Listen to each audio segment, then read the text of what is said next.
but every committee could use your assistance. We have communications, DEI, health and wellness, membership, best practices, in-person and virtual events. So many opportunities for you to participate. We would love for you to participate. Feel free to email us again at lln@ofm.wa.gov.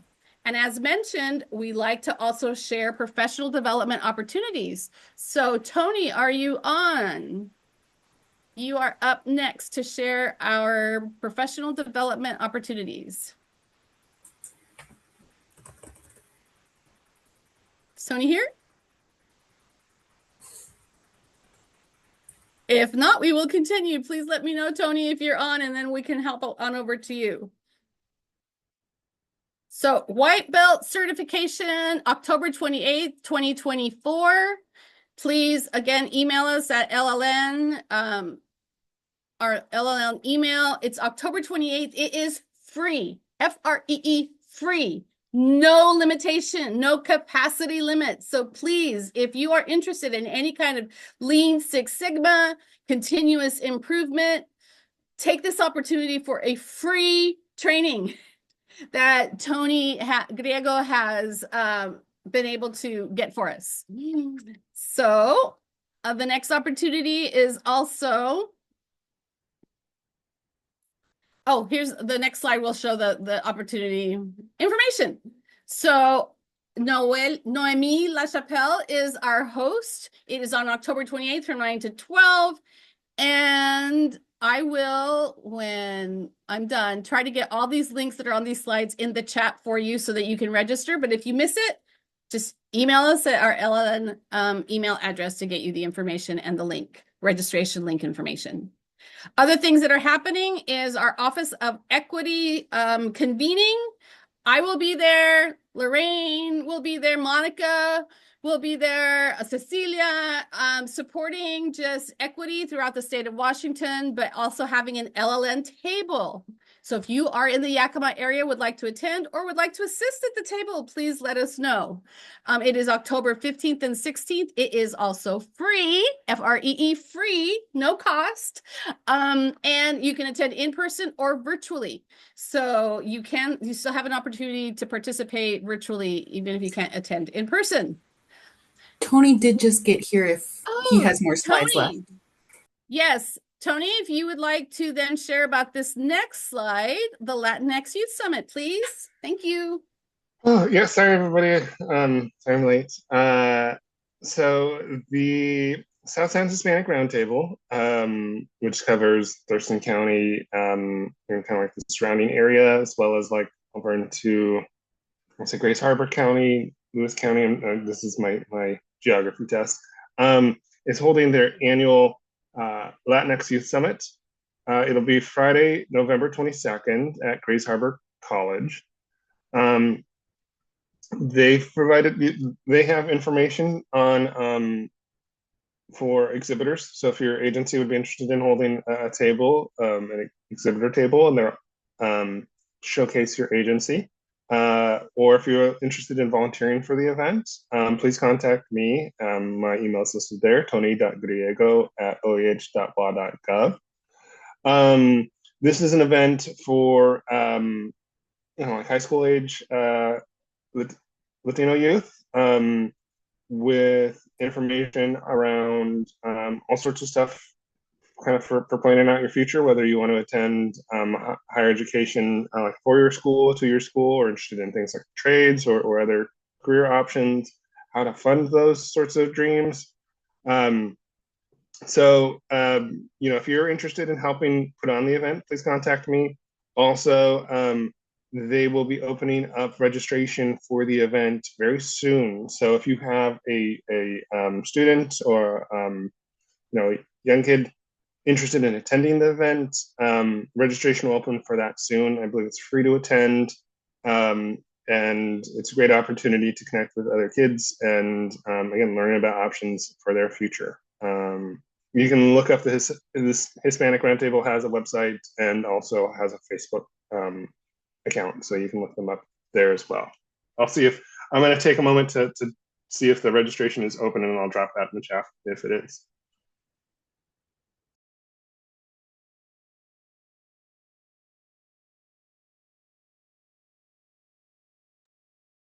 Oh, I can do this one. Solidarity gathering, language, accent, and bias. So there are some events that are put on by all of the different BRGs. So this is sponsored by all the BRGs and the Office of Equity. We know, our community knows the importance of language equity.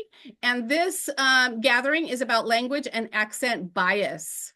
So it is on Thursday this week. And I am putting in the chat the registration link because I happen to have that one handy. If you are interested, it's from 11 to 1. Would love your participation, and information about it is on the slide. And also you can email LLN and I can send you more information as well. But feel free to register using the link in the chat. Monica, are you on to talk about this one? The People's Gathering is another opportunity. Yes, I am. Hi, everyone. Thank you. Excuse me. Hi, my name's Monica Andrade Hup, she, her. And I have an opportunity to bring a few guests with me virtually to the People's Gathering convening that we're having on Thursday, October 10th. If you're interested, please feel free to reach out to me via my email, monica.hup@doa, and let me know that you're interested, and I'll contact you with some information. Thank you so much for giving me the time, Herminia, to share this opportunity. Have a great day.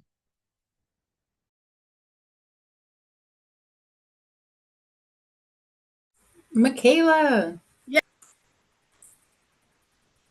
Hi, everyone. I want to take a few minutes to do a brief recap of our in-person event a couple of weekends ago. And I believe Anita and Jose are also both here, who were integral to the coordination and implementation of this event. So I want to start with a bunch of thank yous, and then I'm going to show you some pretty pictures from the event.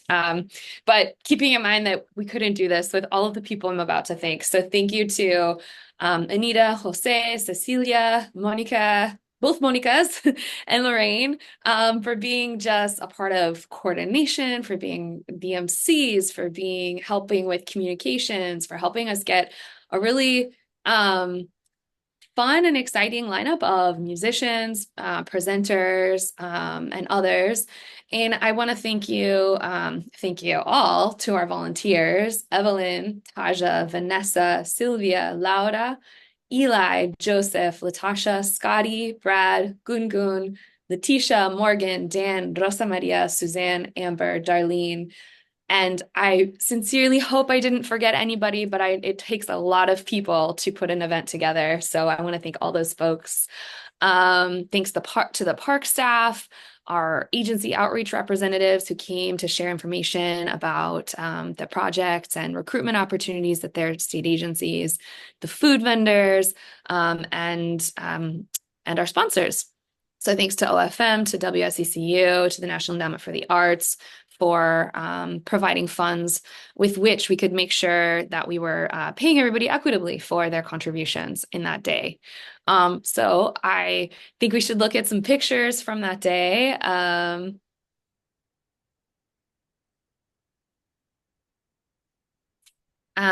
We had a wonderful Arrete Huichol beading workshop with Jalen Becerra. And performances by one of the groups was Correo Aéreo. And then next, Mariachi Ayutla gave a really wonderful performance while folks were lining up to fill their plates with delicious foods. Our keynote speaker, Ana Maria Pinto da Silva, gave a incredibly moving, powerful, just beautiful and evocative keynote speech.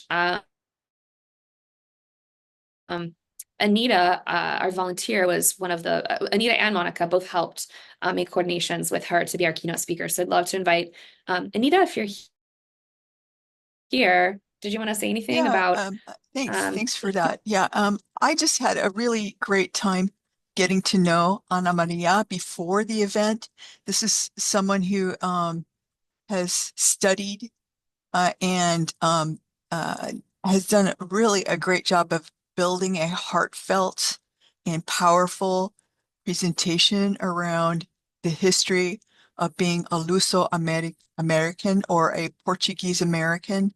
And I think she just did a fabulous job. And I looked around the audience and I think it was really well received. What do you think, Monica? I think you saw too that there was great reception.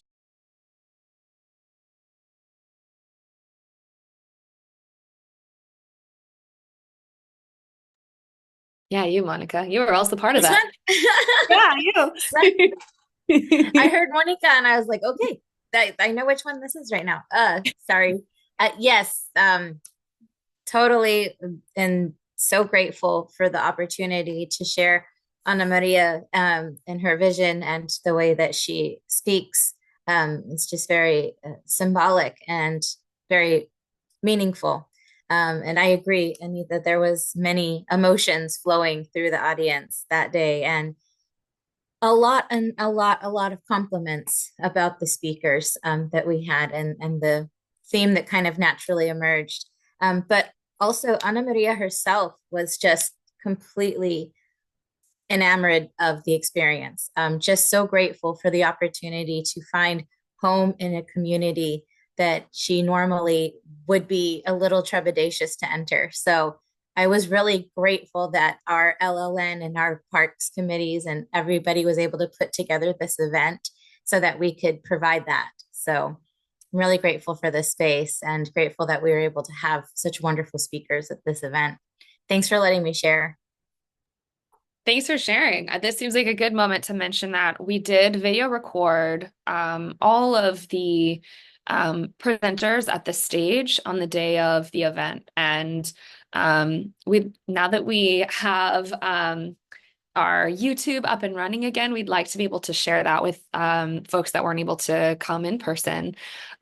So it'll take just a little bit longer to get that video processed and uploaded, but we will be able to share Ana Maria's speech, as well as, if we go to the next slide, our other guest speaker, State Representative Bill Ramos, who also gave a really rousing speech and asked us to all consider what it would mean for us to think about running for office as a state representative.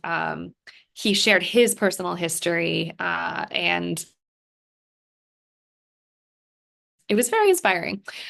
We also had a musical Nueva Novedad, and I love this picture because you can see that the three older musicians are still not very old. They were 15, 16, but when they invited their younger brother Mateo to come up and sing a song, it kind of brought the house down. So we will also have video of this for folks to see. I think he chose probably the most difficult song to perform possible because the lyrical speed was insane. So Mateo was a crowd pleaser. Jumping ahead to the next slide.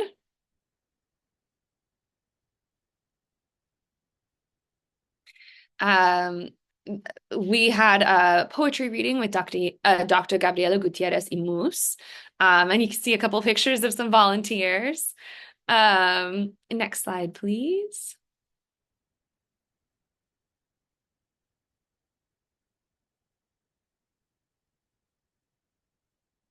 Sorry, could we hop ahead to the next? I know, I don't want to stop looking at the baby either. Thank you. So, just a good thing we already had lunch because I'm going to talk a little bit about the food. We had 7 or 8 different food vendors that we worked with this year. So we had a wide range of cuisines that we were able to share, everything from pupusas and tamales to pan dulce. And this is a good moment to highlight the work of the volunteers who made food service possible and just the volunteers in general. So I want to invite Jose, if you're available and you're here, if you want to say anything. When you have a lot of volunteers, you need a volunteer coordinator, and we were blessed to have Jose helping us this year. Oh, well, I would just like to thank, well, first everybody and the organization for getting this going, but the really volunteers and the people mentioned that help. Just to give people an idea, our volunteers stretched themselves, but then once they got there, they really felt comfortable and community and love. So I wanted to personally thank those that worked at the registration table because it was the most critical position there, and also that my children were very involved. So I really want to thank Vanessa and Sylvia and Laura, who you guys saw holding the baby. She stood out in nobody's land, we'll say.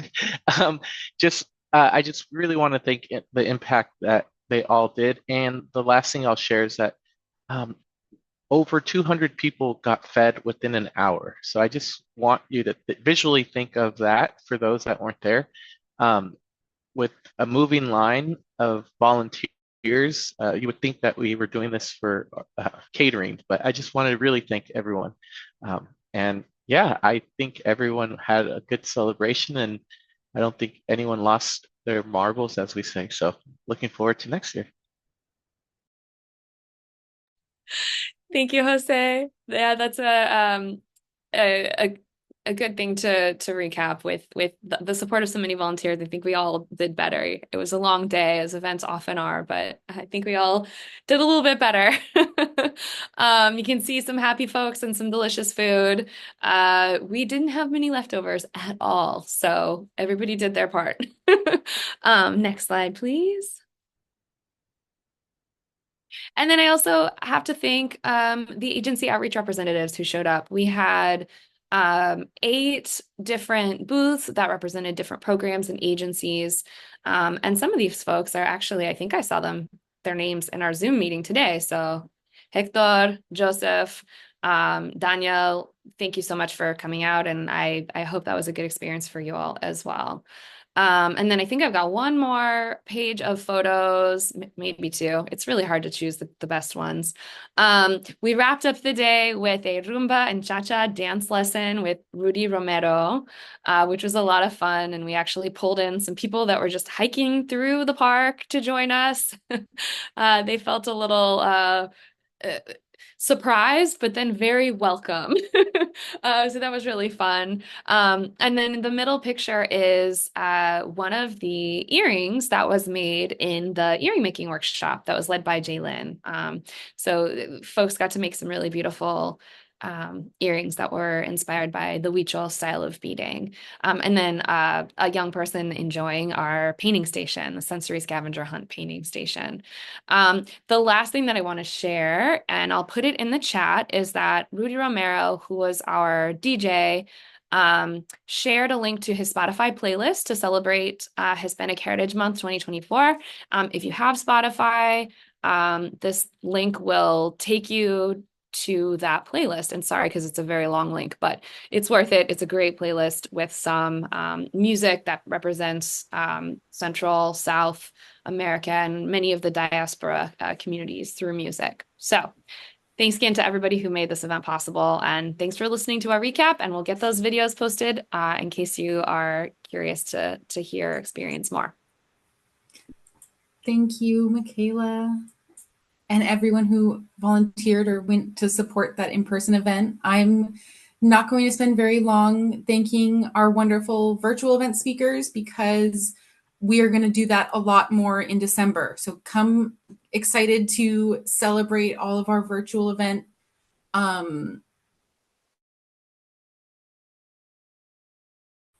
victories, including the we are not done, though, after today. There is one more virtual event on Thursday. So Estefania will be hosting a discussion on Spanglish in government, bridging cultures, and enhancing communication. Estefania has been working on this presentation for maybe like 9 months now, and she has just such a passion for the topic of Spanglish and really struggled to narrow down on what specific intersection with that she wanted to talk about. So I'm so excited for this presentation on Thursday at noon.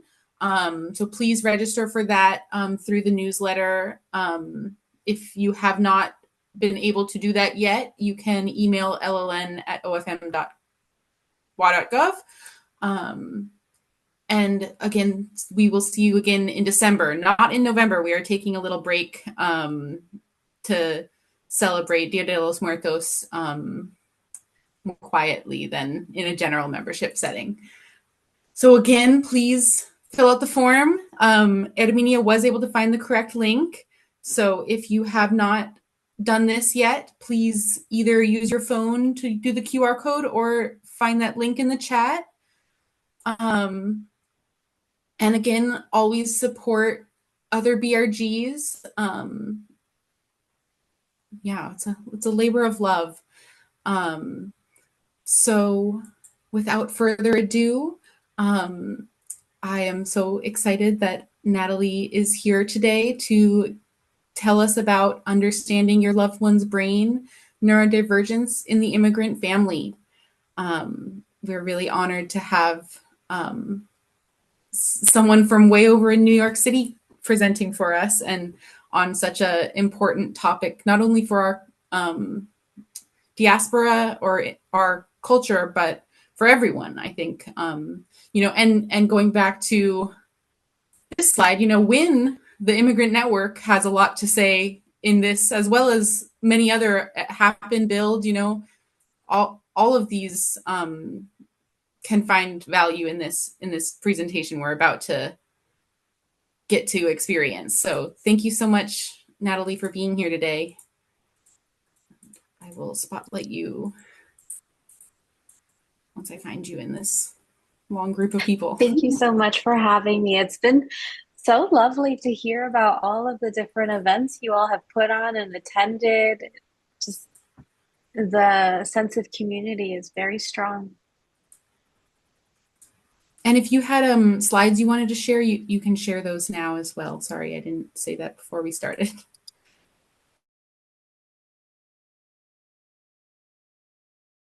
Great. No, it's gonna work.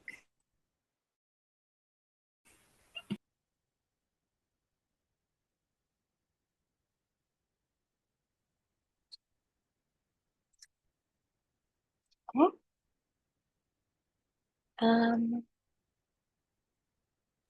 It wouldn't be a good virtual meeting without a few technology glitches.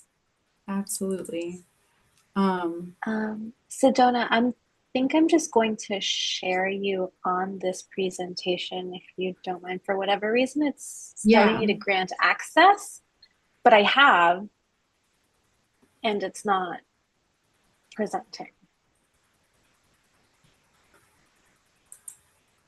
I know we've had people who aren't co-hosts present before, so I know it's not that problem. I just made you a co-host, if that makes a difference, I hope. Oh, let me try that now.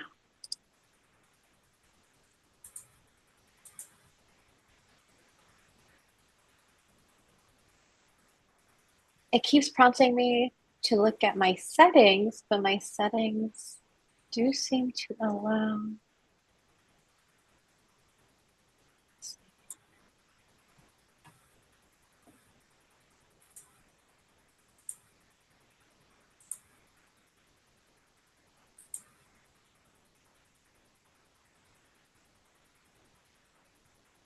Sedona, did you get the email? I do not believe I have gotten it. Okay. I should have thought about this earlier.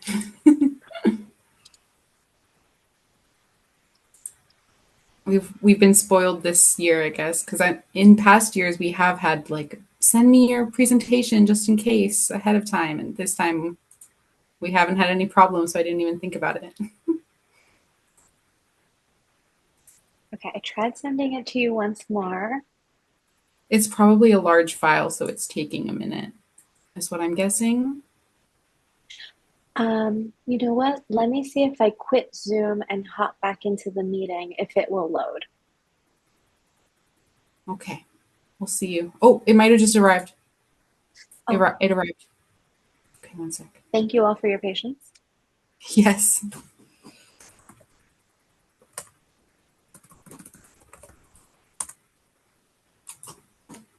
Work. Okay.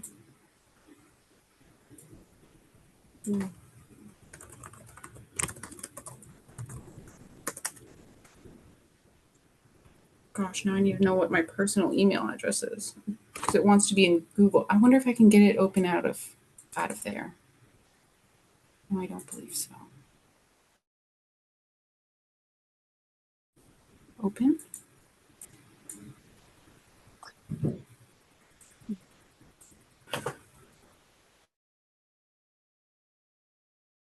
Oh, okay. This might work.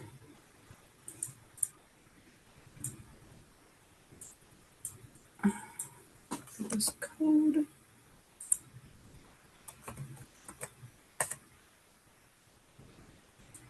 Yay, it's working. Okay, slideshow. Okay. Now let me find the Zoom again. Where are you guys? Did I close out of you? Oh no, oh, are you attached to that? Oh dear. I can still hear you. We can still see you. You're here. It opened on the same thing as y'all, so when I made it in presenter mode, then I couldn't find my Zoom anymore. Okay, we're ready to rock and roll. Okay. Great. Thank you so much. Thank you. So, hi, everyone. Bienvenidos. My name is Natalie Asalgado, and I'm a licensed clinical social worker based out of New York City. So actually, those photos that you all were sharing of food makes me really excited for dinner time. But today I'm going to be talking to you all about neurodivergence. And I wrote here in the immigrant community, really I'm going to focus on the Latine immigrant community, in honor of our month that we have one more week of. Sedona, if you could go to the next slide. Thank you. So my hope is that you will all be able to leave here today with a better understanding or just an understanding of the difference between neurodiversity and neurodivergence. I hope to be able to humanize the variety of lived experiences that happen as neurodivergent folks are moving across countries, navigating new cultures, new languages. And you will see, I hope you all get to attend that presentation on Thursday because I have included this information in Spanish. And I tend to go between English and Spanish, and sometimes in the same sentence. It's really important to me to honor the language that I grew up speaking before I was socialized in school. And the last point that I hope you all leave with today is to have some strategies you can go to for creating really validating environments. Oftentimes, neurodivergent folks are asked to adapt and mold and bend and be flexible. What if we imagined a world that adapted, dare I say, everyone's needs?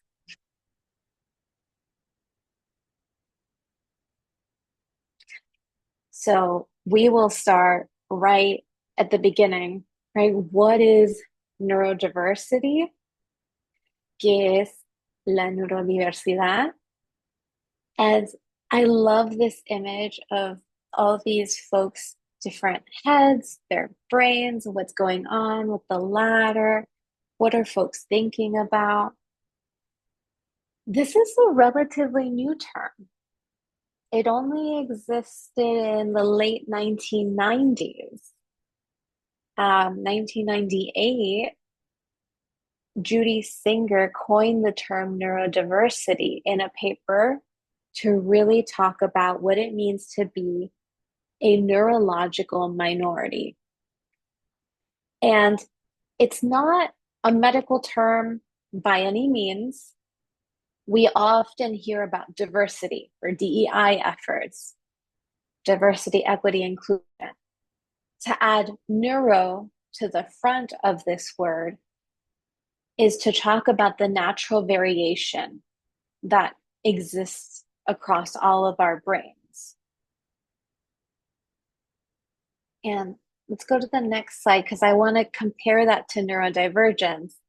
Or, I have this image here from an Instagram from ABA Amiga. We can also talk about ABA in the Q&A. I didn't dedicate time to it because there's so much more to say about ABA as a treatment modality. But I love this depiction of neurosazón because all of our brains are different. All of our foods are different. We all season differently. Some might say I season better than others. Who says that? Me. But we're talking about getting into the nitty-gritty. So we have neurodiversity as the natural variation, and then we have neurodivergence as, okay, your brain functions differently. And it's outside of what we would consider, thank you, Amelia. It's outside of what we would consider the norm, which there's a lot, right, to unpack there. What does it mean to be quote unquote neurotypical? So we have this term neurodivergent, again, not a medical term, but a term to describe people whose brain differences affect how their brain works. And because the brain works differently, that person then has different strengths, different challenges from another person who might not have these brain differences. What I'm really hoping to get at is that there's no right way to think, to learn, to behave. And we're going to dive into this more of like, what do the neurological differences result in? So Donna, if you could go to the next one. Thank you. You're going to see a lot of words on this slide, but I want you to hone in on the umbrella, right? We have this paraguas, sombría, that encompasses all of these different, what we call trastornos, right? Disorders. There's autism, there's dyslexia, there's ADHD, dyscalculia, which is like a disorder, right? Un trastorno with numbers.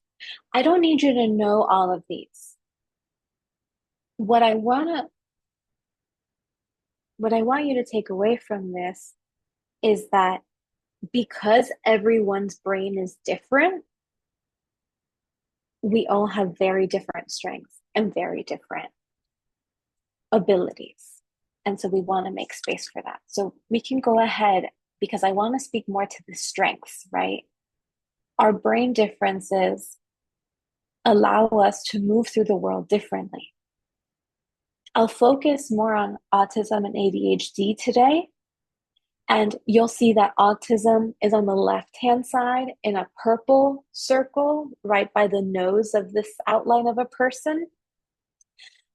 Thank you for the pointer. And you'll see that someone who identifies as autistic can have improved concentration, can have that ability to look at fine details, can have an incredibly an incredible ability to recall information. And it has some overlaps, right, with other quote unquote disorders that really I want to think about as just brain differences. So they might be really honest. They might have an increased awareness of their sensory experiences, right? We think about our 5 senses. So they're more aware of smell, taste, touch. I would say that that is something that could be in common with ADHD. So if we move over to the right in that more teal color toward the back of the head, mind you, this has nothing to do with like where the brain is functioning or lit up. This is just a visualization of the strengths. But with ADHD, there is that ability to attention, deficit hyperactivity disorder is a misnomer. And we'll get to that because someone with ADHD can actually hyperfocus. Right? They can focus on a thing that really piques their interest, actually for an extended period of time. And that is because of the energy or passion they have associated with whatever topic it is that really brings them joy, and that can allow them to be creative and really authentic to themselves. We can go to the next. So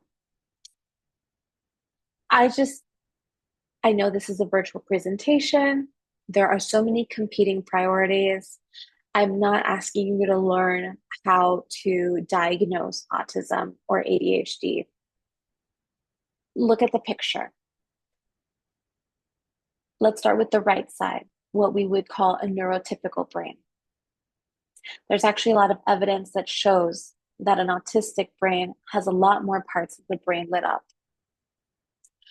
And I put this in contrast with the symptoms that the DSM-5 has for autism. And for those of you who might not be familiar with the DSM-5, it's a manual that clinicians like myself are asked to use really to fulfill insurance claims so that someone can get services to whatever it is they might need. Maybe it's therapy, maybe it's a particular kind of medication. So I want to put that out there that while I'm talking to you all about family dynamics, our interpersonal relationships, there's also this systemic lens that I want to hold. So autism is typically described as avoiding eye contact. Maybe someone repeats words over and over. They follow certain routines and might have trouble with transitions.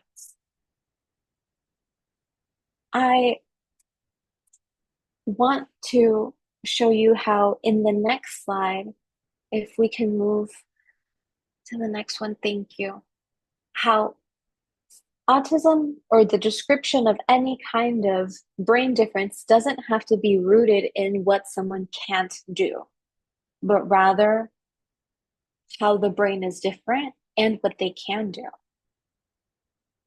You'll see here that in the late 1990s, Zena Murray and Len Lawson, who are pictured there, not too long after they started thinking about how they experience the world as autistic folks, they were wondering, why is it that we don't have a better way of describing this, right? They came up with the theory that essentially gives a better idea of what autism is like. It's about having your attention almost like in a tunnel. And these attention tunnels actually make it so that it can be,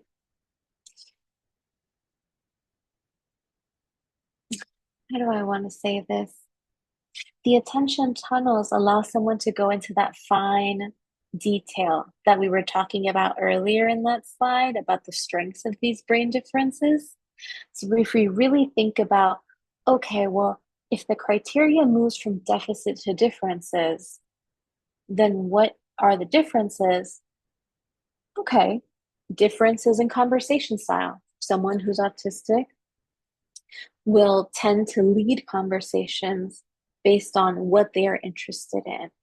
They may not focus on you in a traditional sense by maintaining direct eye contact, but they may be engaged with something maybe in their hands, focus on something that's interesting as they're talking to you.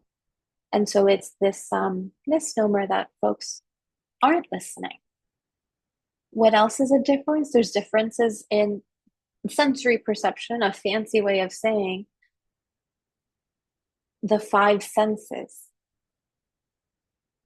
It can be really hard to transition, but what we want to focus on with the differences-based criteria is, okay, what can offer comfort? And that is clear expectations and defined routines.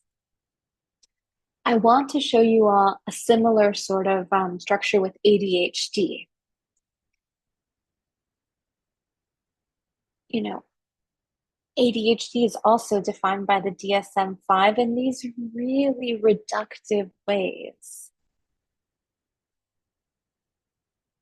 I know my mom, we'll get into this in maybe the next slide, but the thought is coming sooner. My mom would tell me, pero ¿por qué nunca me escuchas? Or like my teachers would give me a B in conduct because I would talk too much. And we'll get into the factors that lead to a diagnosis or sometimes a misdiagnosis. But when we focus on all the negative, why would anyone want to have a label? Why would anyone want to have an understanding of what it is that they're going through? ADHD, according to the DSM-5, right? Someone who loses their items, someone who misses details, someone who talks excessively, interrupts others, fidgets. If we go to the next slide, we can see how, again, there's the deficit-based criteria and the differences-based criteria. And that is a picture of me. I was diagnosed with ADHD in my late 20s. I wish I had known that before going through my undergraduate and graduate school years. My attention is very much determined by what I find interesting, what I find urgent, right? Either I need to do it now or it's not going to happen. I don't lose items, or I tend to not lose items because I put them in very specific places. My keys will always go in the same place. And so if we talk about differences-based criteria, we need to be thinking about, okay, this person's experience is different. How do we adapt the environment, not the person, which is a little bit of what I was alluding to with ABA therapy. It's often recommended for autistic children, and I have a lot of thoughts around it. But what if we weren't focused on behavior modification? What if we were focused on environmental modification? The next slide goes a little bit more into other ADHD symptoms. And I don't,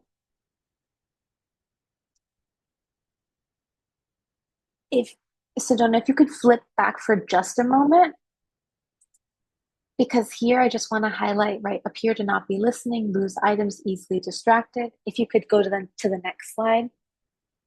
Here we have fidget, squirm, talk excessively, interrupt others.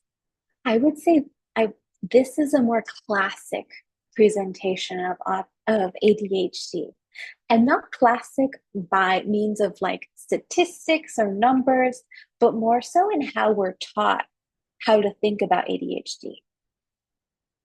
I don't know about you all, but when I grew up thinking about ADHD, that was a boy's disorder. And particularly, right, a boy who was assigned male at birth, who was socialized to be in a certain way to exhibit masculinity.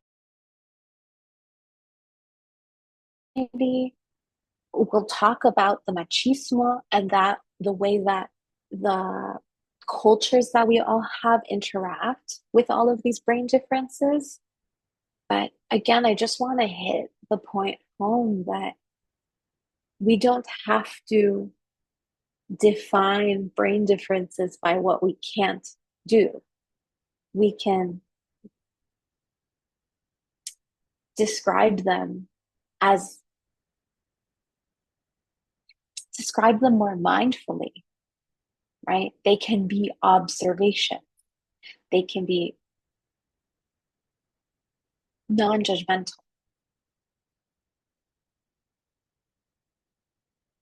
That's a great way to put it, Sedona.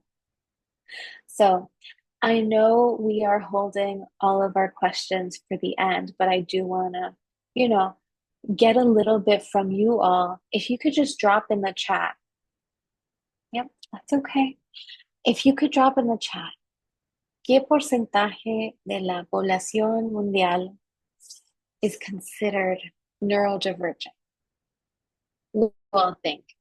Is it 30 to 45%, 50 to 55, maybe 15 to 20, or 65 to 70?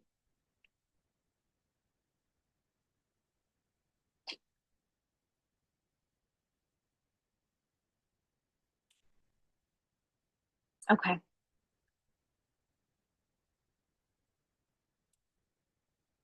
So we do have a mixed bag, but I'm going to say we have more A's.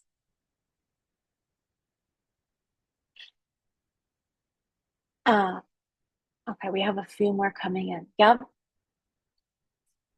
You all might be surprised to see this.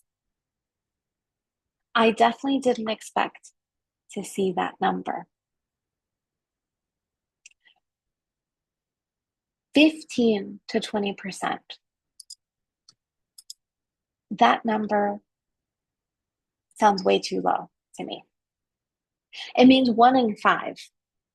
And I know 1 in 5 also seems kind of high, right? If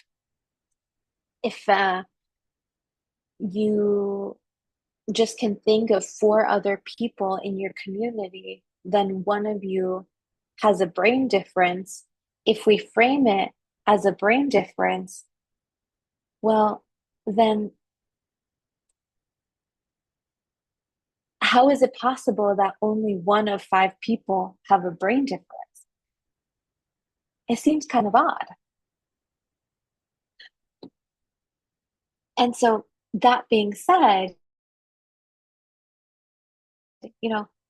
I want to focus, right, on the particular experiences that neurodivergent Latina clients for myself, but folks around you might face, because I want you all to know that there was actually rates of ADHD in children increasing from the year 2000 to 2011. There was an increase of about 43%, but they found that the rate of increase was the highest among the Latina population. It was an 83% increase. Again, can people just drop in the chat? Are there any barriers that you think are really salient? What barriers might neurodivergent Latina folks face? There's no right or wrong answers. Emilia said language.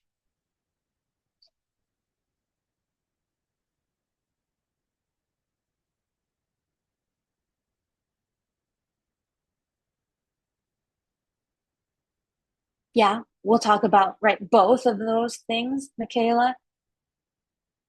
Accessing therapy and also stigma. Thank you, Tony. Zenaida. Yeah, Emilia, Monica. Yeah, thank you.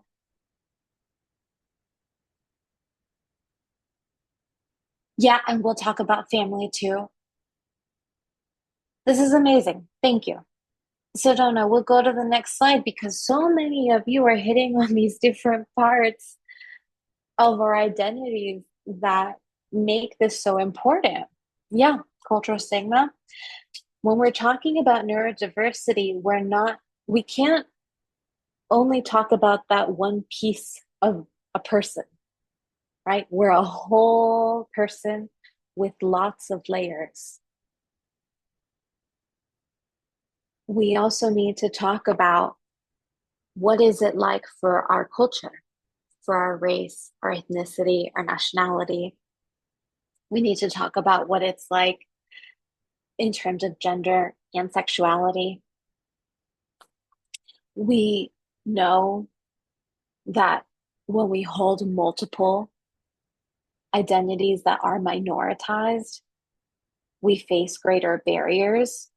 Kimberly Crenshaw coined this term that we see here, intersectionality.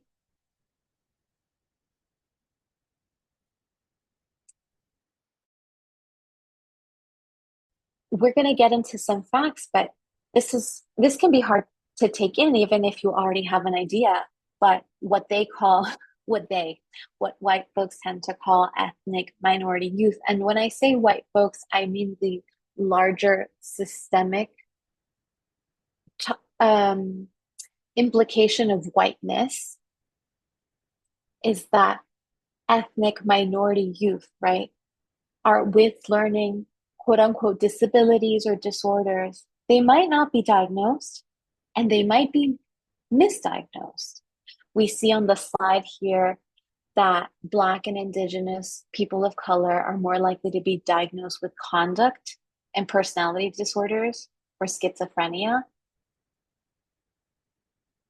And that folks assigned female at birth can be diagnosed with, or misdiagnosed, but also maybe they're missing a diagnosis and they can be seen as only having anxiety or depression or an eating disorder. Right? We'll talk about how eating is also a part of different sensory experiences, right? When we think about taste and touch.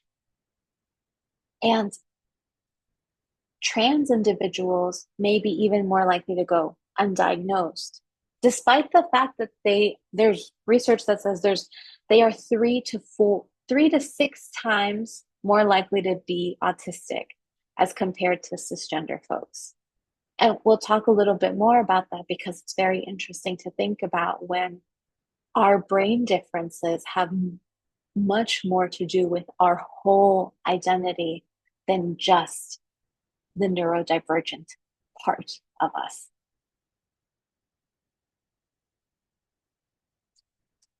If we could go to the next slide. Right, so many of you all, like Jose, you added pretty recently that there are these barriers related to immigration, right? We have anti-immigrant sentiment, anti-immigrant policies, and we see that the education system, our social services are not meeting our families, our loved ones, our friends, where they're at. Talk about language barriers. I live in New York City, right? We're supposed to be the melting pot, and yet I still witness how Spanish-speaking folks at the pharmacy have trouble getting access to their medications because the pharmacist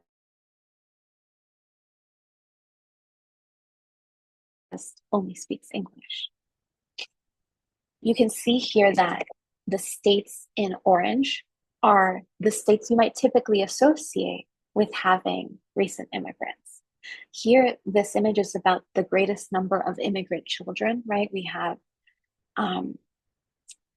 Florida, New York, Washington, Texas, California. And we need to talk about how important it is to understand the relationship between the number of immigrant children and diagnoses because of when diagnoses for autism and ADHD typically happen. They usually happen under the age of 10. And we see how students who are labeled as English language learners or English as a second language are disproportionately placed in special education services. And that's oftentimes because they're not receiving quality opportunities to learn. Opportunities that are culturally and linguistically designed. And that's a hard thing to wrap my head around, even if I know it. We can go to the next slide. So here, right, I want you to remember that triangle from a couple slides ago. We are in the bottom right corner of that triangle in race and ethnicity. We see here a graph of classroom removals, right? So that might be a student who's suspended or expelled.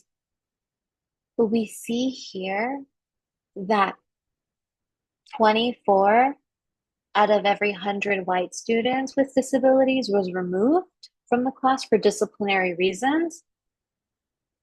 But a startling 64, yes, Zenaida, a startling 64 out of every 100 Black students with disabilities were removed from the same reason. And, you know, we do have Hispanic here as lower than white, but we also then have to talk about the colorism that exists within our own community and who is checking Black or white or Hispanic. I know growing up, there wasn't a conversation about which box to check. Yeah, exactly, Armenia. The author of a book called Unmasking Autism, I think paints a very vivid image. If you're, let's say, a young autistic Black boy, we can also read like Black Latine boy, Afro Latine boy, you are far more likely to get diagnosed with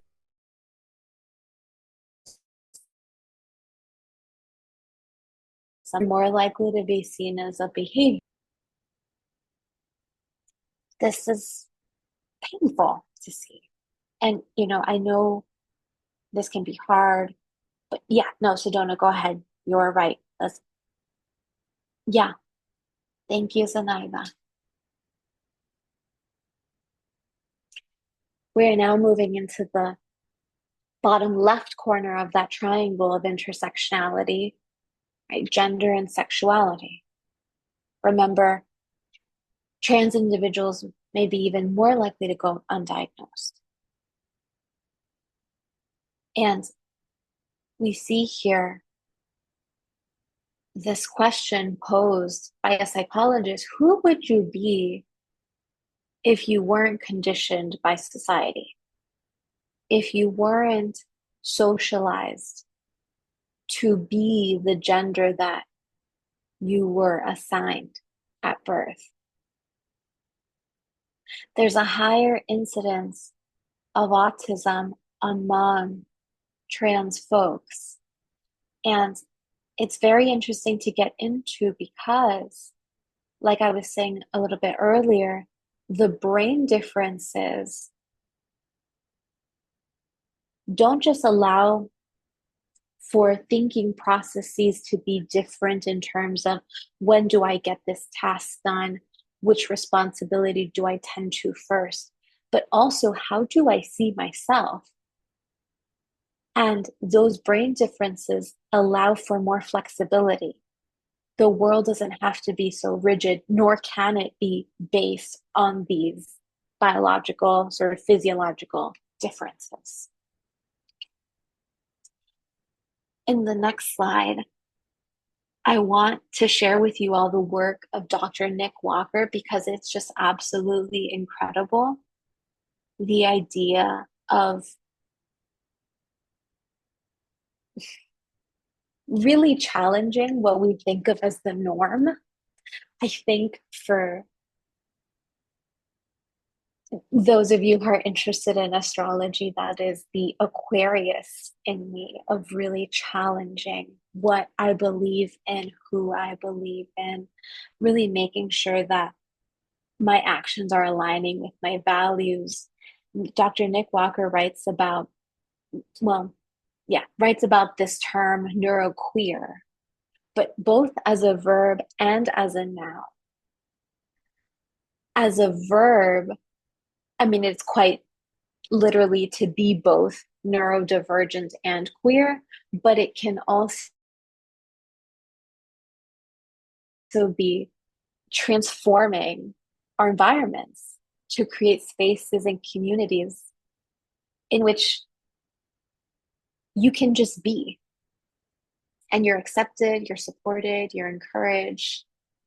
Neuroqueer as a noun refers to, right, that person who is existing. And in the way of a noun, it has nothing to do actually with the identity, but more so the performance. I like to think of it that way. I mean, we are going to see how Dr. Nick Walker, this the person who is behind this idea of neuroqueer, how Nick Walker and Soni James, who is an autistic trans person and really for inclusive environments, we're going to see how both of their efforts allow us to shift from a pathology paradigm, right? Like a very judgmental, like you have this disorder, you have this disability, to we're going to shift to a neurodiversity paradigm. But before that, we'll just wrap up the intersectionality piece of the presentation. Sedona, if you can go to the next slide. We have, right, to talk about that connection, remember, to immigration. Late diagnosis is so important to notice because, like I said, children tend to be diagnosed, or really folks with autism and ADHD tend to be diagnosed as children if they're male presenting. And if we're thinking about this study, it was actually Northwest Oregon, where Latino parents of neurotypical children were asked to participate and think about, do they think that their kid exhibits any kind of autism traits, or do they have any concerns about the development? And we're going to talk about this more, right? Why did the Latine parents consider these behaviors as more behavioral, as more emotional, and not as having a mental health basis or a neurological basis, right? There is this very easy connection between a behavior I see as bad and this is a personality deficit. And, what I'm hoping that you all, will continue to keep in mind in your own work is, how can we increase community knowledge around these different brain differences, so that if a Latina child needs a diagnosis to access services, to better understand themselves, that they don't have to be diagnosed later than their white non-Latino peers.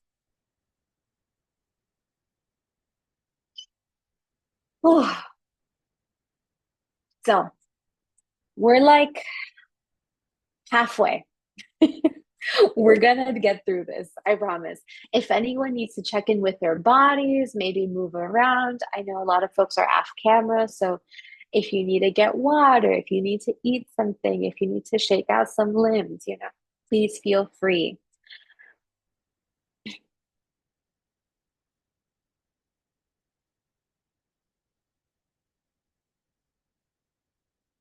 Oh, yes, of course. And there are tons of more resources at the end of presentation, and I have so many more if you all email me, reach out. We could talk about this for days. Oh, thank you. Oh, okay, so now we get into us, right? I don't know if you all have heard this, but I've heard this from my mom. No seas tonta, like, or like, no hagas eso por la atención. And sometimes I'm just existing in the world. Yep, Sedona, right? Don't be so sensitive, right? And then this internalization of, I'm not crazy, right? Or as people even shift into parenthood and even leadership roles, right? Not my employee, not my child. They know better. That's not them. Because there's this fear of a diagnosis, which is well informed. Yep. Yep. You all have heard these things. Yeah. Or, right, si quieres llorar, te voy a dar una razón. No llores sin razón. Yeah. And I say all of this not to highlight our shortcomings as a community, but to show just how prevalent the stigma is, right? We're scared of being seen as lazy, disrespectful, weak. Like someone said, not a man. And we have to think about how getting a diagnosis can sometimes be really helpful for understanding our internal experience and accessing the support that we might need. It doesn't have to be a negative experience. We can then have more realistic expectations of ourselves, hopefully of others. And I think that, I was thinking about how you all shared all these beautiful pictures of these events that you were attending. And that is possible because of the community, right? If one person showed up to the event, it's not an event anymore. I'm sure that person can have fun, but we need our communities to rally behind us to decrease the stigma. And you all here sound like you're already attuned to it, right?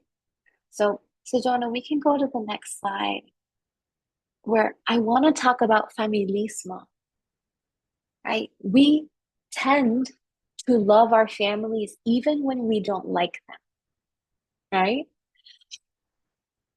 Familismo allows us to go and move our world from one country to another and stay somewhat sane. It actually protects the well-being of a family's children when they stay together within the family unit, even if there's tension, because there is, generally speaking, a sense of protection, right? And I want to say all of this with asterisks, right? Sometimes our families are not our number one supporters. I want to make space for that. But here I'm talking about familismo as a concept within the community that even when they're not our biological family, right? We all have un tío, una tía who's not really in the family, but they have a key to the house. That is the family too, the people we choose to let into our lives. And familismo can actually help not only the psychological well-being of children in the families, but even the whole community. There have been studies that show that there are then positive health outcomes. There's lower rates of diabetes, there's lower rates of substance abuse and misuse. It's quite incredible. Now, I will say familismo comes with its drawbacks. Sedona, if you could go to the next slide. It then becomes more common for folks to prioritize other needs before our own. And that can be seen in a lot of the maternal figures that I've experienced, right? I'm going to give my all. I'm going to pour from my cup. The problem with that exists when the cup is running on low, is almost empty. And sometimes, right, immigration can be challenging to this concept of familismo, because then you have, for example, let's say a parent comes with a child, the child is growing up with a new set of values in addition to the old set of values. And so how do we make space for both of those sets of values? That can be quite challenging. Not impossible.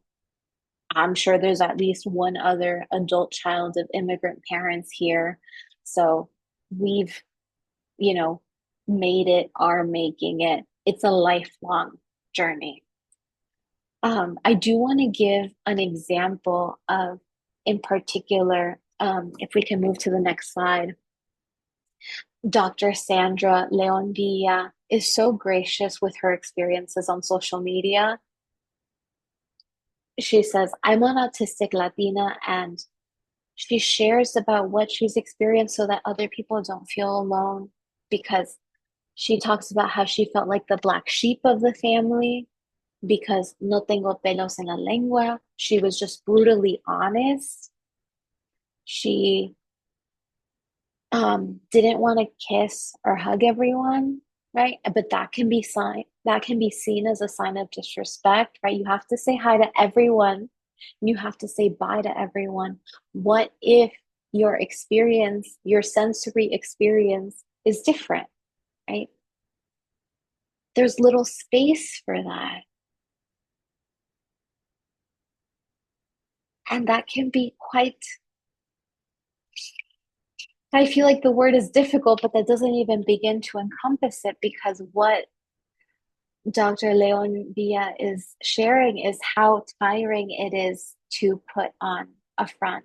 Yeah, isolating. Yeah. And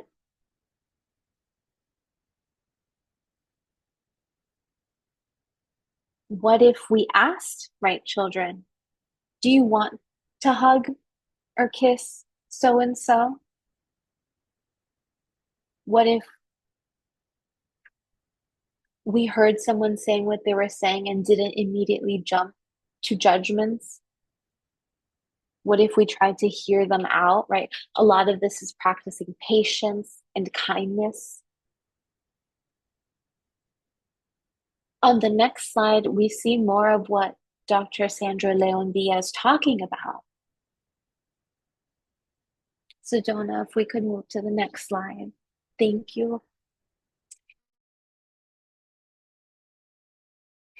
Right, I want to look at the picture first and the caption under, being something that I am neurologically not. It is exhausting.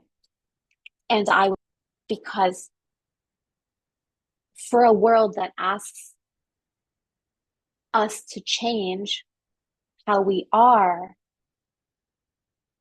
we then have to come up with strategies.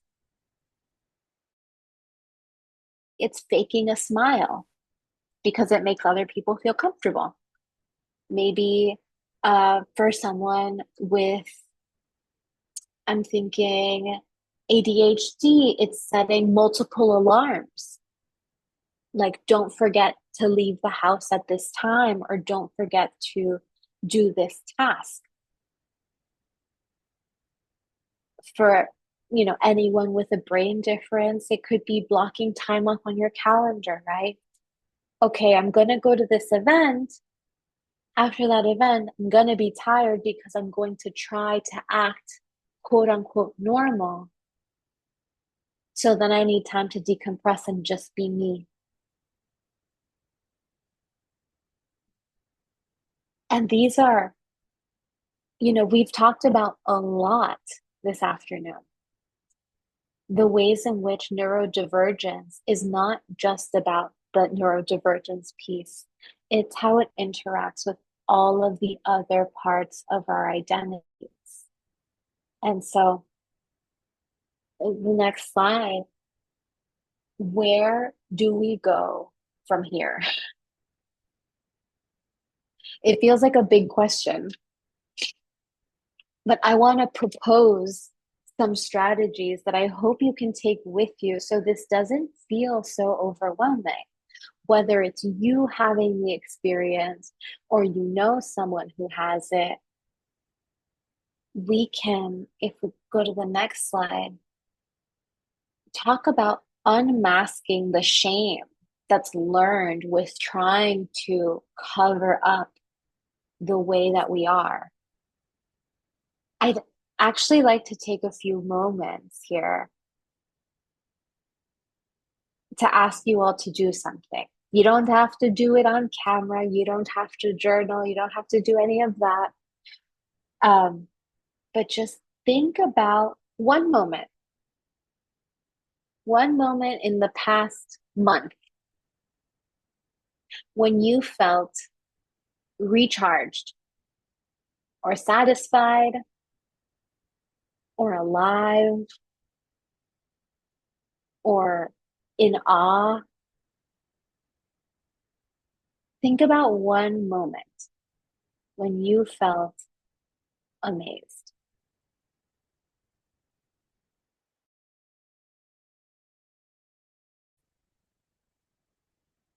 What were you seeing?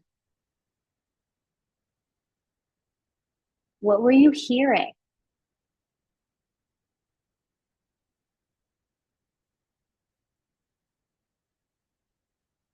What were you tasting? Maybe you were eating something. Who were you with?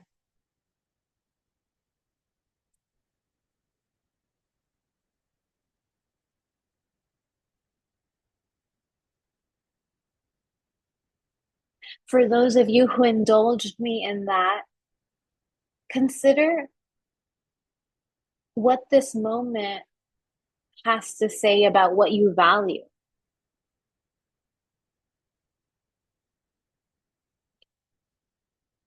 Is it that you value time outdoors? Time with your loved ones? Time alone? Time in the sun? Time in the rain?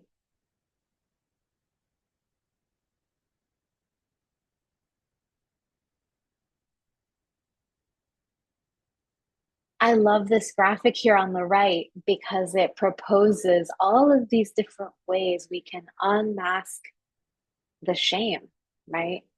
Listen to your body. Do what feels right for you. Do what brings you joy. The hardest one on here is probably don't judge yourself if you're anything like the little minions that are in my brain.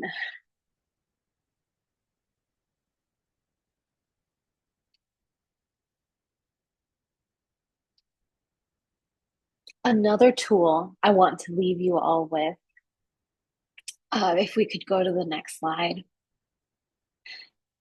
is what skills work for you? And so this might take a little bit of reflection. These questions are really catered for autistic burnout, but I encourage those of you who are not autistic to think about this as well. What are your signs for when you're feeling irritated or overwhelmed?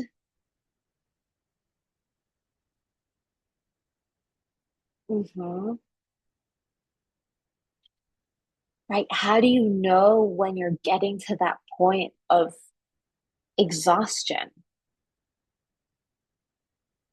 And then what do you do? Yeah. Right. How do you take care of yourself? And not in the self-care sort of way it's been co-opted by the media, right? Go get a massage or go do something expensive. But if you feel annoyed, if you feel exhausted, if you feel irritated, what can help you feel heard, seen, understood? Yeah. Yeah, people are really sharing in the chat, and I love this. Thank you all so much for your vulnerability. Because the more we learn, like, okay, this is burnout approaching, then I can have a record for myself of I need time away, right? Yeah. Avoiding those I love so I can't be mean to them is along that same vein that Sedona shared. So if we noticed, right, Erminia, perfect. Where is this coming from? How can we move forward from there?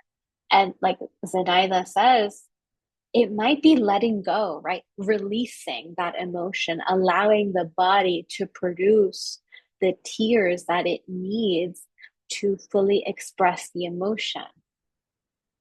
And then thinking about how do I soothe myself after we think about soothing babies, right? But how do we soothe the inner baby within us?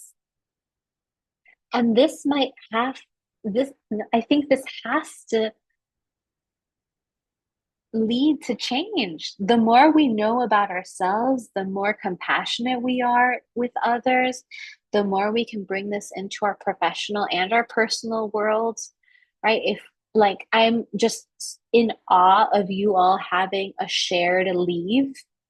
Like, what an incredible idea that if someone needs to take time, that you all band as a community to help one another, right? That stems from knowing that we need to take care of ourselves, but to take care of ourselves, we need a community.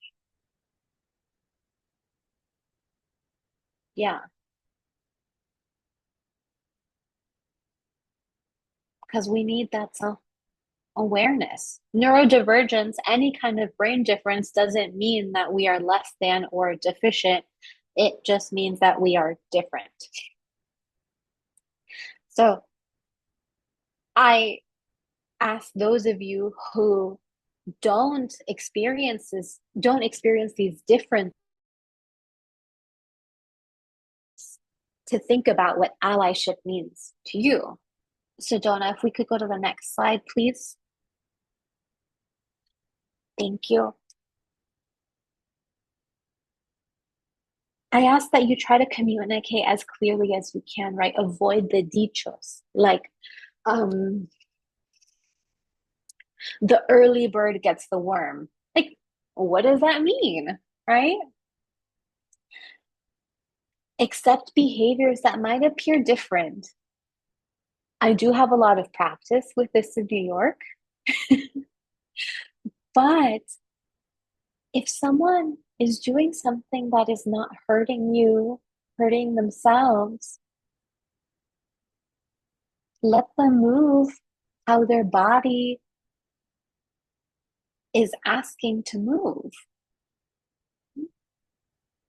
When we talk about, right, these clear expectations, that can be helpful for not just neurodivergent folks. That is helpful for everyone involved, right?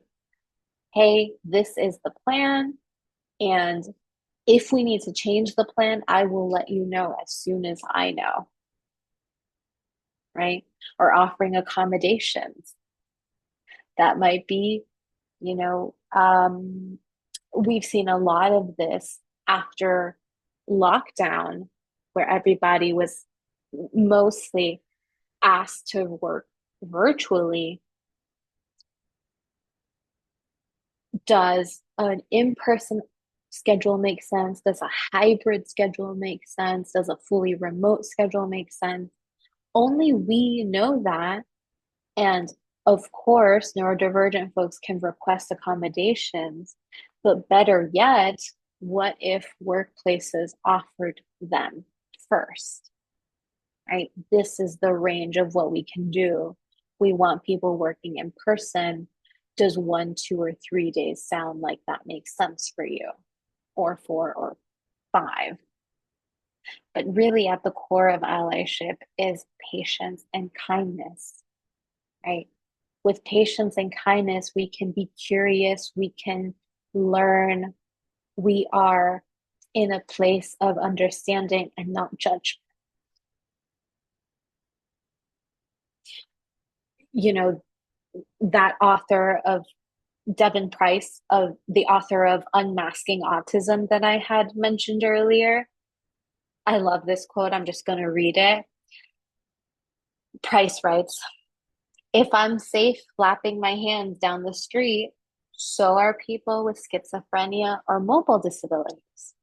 It's a world that is safe for everyone." And we brought in our definition of what is socially acceptable. So I hope that from here, we can think about, what do we really want the future to look like, not only for our older selves, but the generations to come. And so if we could go to the next slide. At the beginning, I know this slide had a lot of words. At the beginning, we had talked about Dr. Nick Walker and Sunny Jane, their work to shift from a pathology paradigm to a neurodiversity paradigm. And we see it here on the right. And they have incredible resources available for free. They're incredibly generous with their knowledge and materials. We see here, for example, the first line, "There is a normal brain," is the pathology paradigm, because there's a normal and a not normal. But what if neurodiversity was our framework and we thought about normal as a concept that we create? I hope that this presentation offers you not only the difference between, of course, neurodiversity and neurodivergence, but that it humanizes these experiences, that it encourages you to feel more capable to move forward in the world as a kinder and compassionate version of you. I mean, you all seem to be very kind and compassionate already. I love the community that I've felt in this space, and I'm not even physically in those spaces with you all. As you know, I know that you said not everyone who is here has to be in government, that folks are welcome to attend. But a lot of you are in government, and I know there's a lot of bureaucracy, but even small changes make a difference. It might be using that intersectional lens. And you might have been doing it without even calling it that, right? Thinking about the whole person. When you're thinking about visiting the doctor, right? Just maybe in conversations with colleagues, thinking about, you would worry, right? If a colleague, I don't know, broke a bone, we should also talk about how their heart, not their cardiovascular health, how their heart is doing, how their emotional health is, how their mental health is, right? How do we support one another in a way that feels like we can move forward together rather than getting stuck in a rut? There's nothing wrong with being still, so long as it's not where we stay.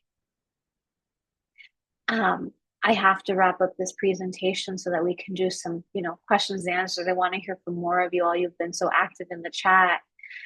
This term intersectionality, I want to make sure that we give our homage to Kimberly Crenshaw. Sedona, if you could go to the next slide. when they enter, we all enter, right? The they here is all those folks holding minoritized identities. And the all is including even those who are not holding minoritized identities. I lied and I have one more quote to share before I get to resources. And it's by Judy Singer. Sedona, if you could go to the next slide in case people want to read along instead of hearing me read it. And this is the person who coined the term neurodiversity.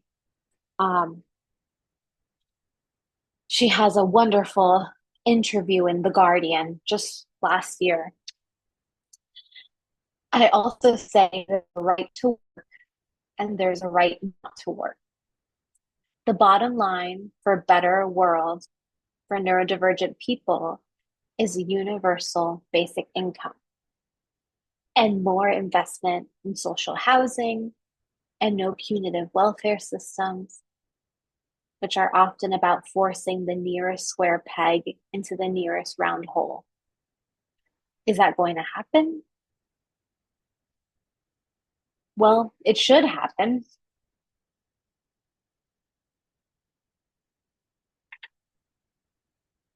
I'll leave you all on this aspirational note. The next slide has many, many resources. The presentation is recorded, so don't feel like you have to jot them all down. If you'd like to take a screenshot, you're welcome to, but the recording will be available for you all as well. Another option, Natalie, oh, sorry. Another option is if you email us the resources, we can send them out as a newsletter of just the links to the resources, if that's something you want to do. Oh, that's a lovely idea. I will make. You don't have to do it right now. When you I'm going to make a note. Good. Oh, I've had such a pleasure. Thank you all for welcoming me into your space. Sedona, if you could just, I don't know if you want to go to the next slide. It just says questions. Oh, but it does have my email if anyone is interested in reaching out. There's my email and my website. And it's been such a pleasure. I am excited to hear from you all, your questions, your concerns, your thoughts. Annette, I hope I'm saying that right. Thank you so much. Oh, thank you. Sedona, you can take off the presentation, and I don't know if you want to end the recording for Q&A, but